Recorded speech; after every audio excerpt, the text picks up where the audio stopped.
There were three reasons, really. The first was that looking around at the extensive literature that's been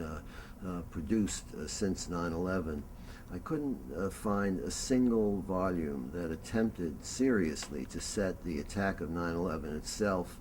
the battles of Afghanistan and Iraq that followed it, the war of ideas that it provoked at home, the Bush Doctrine, that is the strategy that was designed to fight this war. I couldn't find a book that set all of that into a broader historical context, and so I attempted to fill that need. Secondly, I was very distressed by the loss of heart that was afflicting many former supporters of the war, and that includes liberals as well as conservatives, and it includes neoconservatives as well as paleoconservatives. And so one of the main reasons I wrote the book was to try to remind people who had lost faith about why they supported the war in the first place and how we got into it, what it means, what the stakes are, and why it's absolutely necessary for us to win. And there was a third reason, which is that the Bush Doctrine that I believe in has never really been aggressively or wholeheartedly or full-throatedly defended, or the case hasn't been made without a touch of defensiveness, and I believe that that was and is necessary if we're going to understand exactly where we are and how we got there.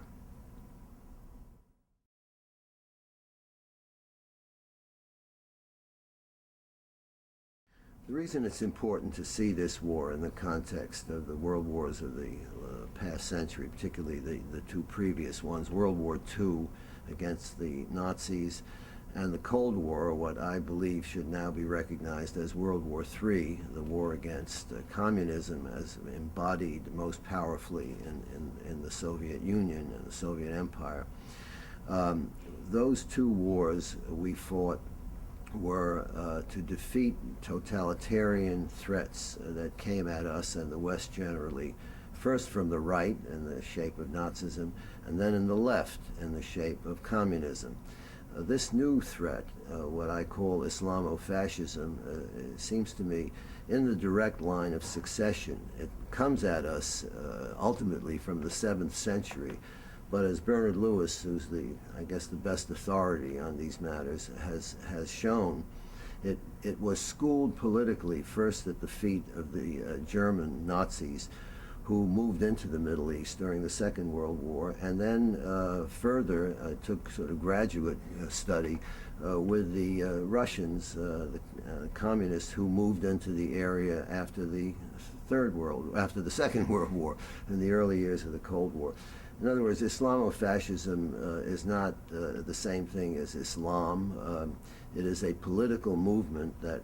arose in the 20th century and that has a deep kinship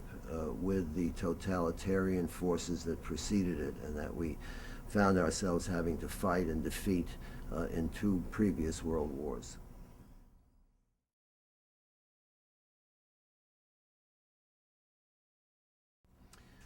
I very much hope so, because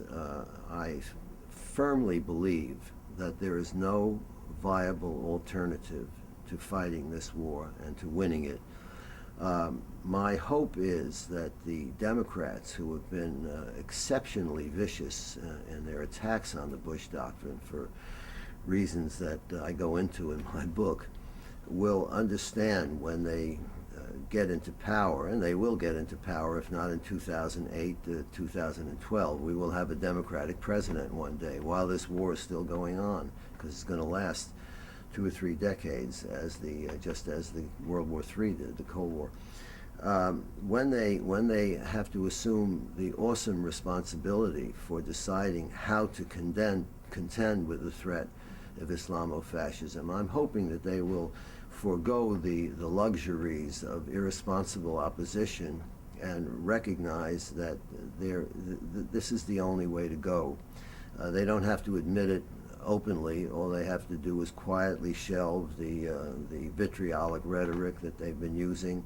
and do what Eisenhower did in 1952 when he became president. His party had been just as vitriolic about the Truman Doctrine as the Democrats have been about the Bush Doctrine. The minute Eisenhower got into office, he quietly forgot about all of that, and he quietly set the country on the same path that the Truman Doctrine had marked out, and that ultimately led to victory in World War III. Well, I hope and pray that this kind of thing, the obverse of this, will happen with the Democrats when they get into office.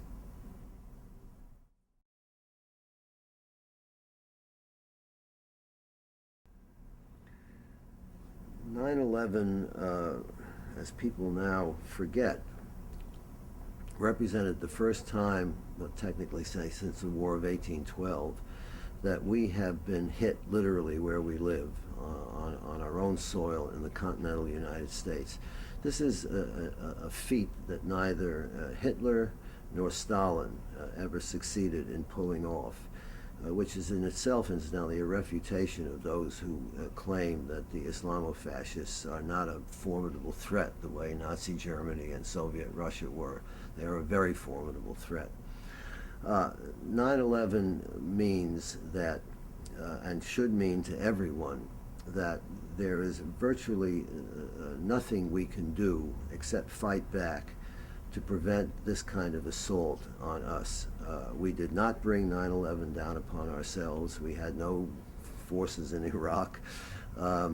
We were attacked by this force that came at us from thousands of miles away without any clear provocation, which means that the isolationist fantasies of someone like Ron Paul are just as ridiculous as isolationist fantasies were in the 1930s, when the counterparts imagined that we could seal ourselves off from what was happening in Europe. They were disillusioned by that, as a result of Pearl Harbor and Hitler's declaration of war on us. So 9/11 once again discredits any isolationist impulses. 9/11 also means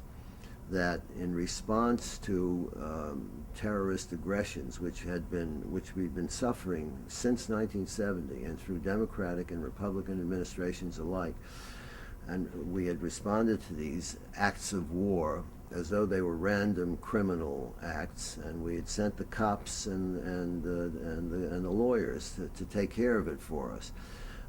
instead of mounting what would have been proper, namely a military response. And 9/11 finally persuaded us that only a military response could handle this immediate threat, not a military response alone, because just as in the Cold War, World War III, the instruments of power that we are using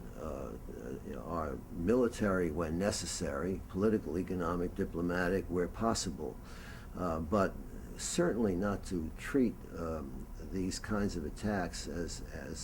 well, John Kerry called them nuisances that we'll never get rid of, but we learn to live with, just as we live with gambling and prostitution. It's hard to believe that he still thinks that.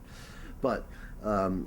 just the opposite is the lesson of 9/11, and the fact that so many people have now forgotten what happened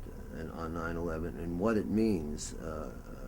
has led others to think, well, we won't wake up until we have another attack. I hope to God that won't happen, and that it won't be necessary. And one of the reasons I wrote this book, and one of the reasons I hope that others will join in the effort, is to remind people precisely of what we're fighting for, what we're fighting against, without having to be hit yet again on our own soil.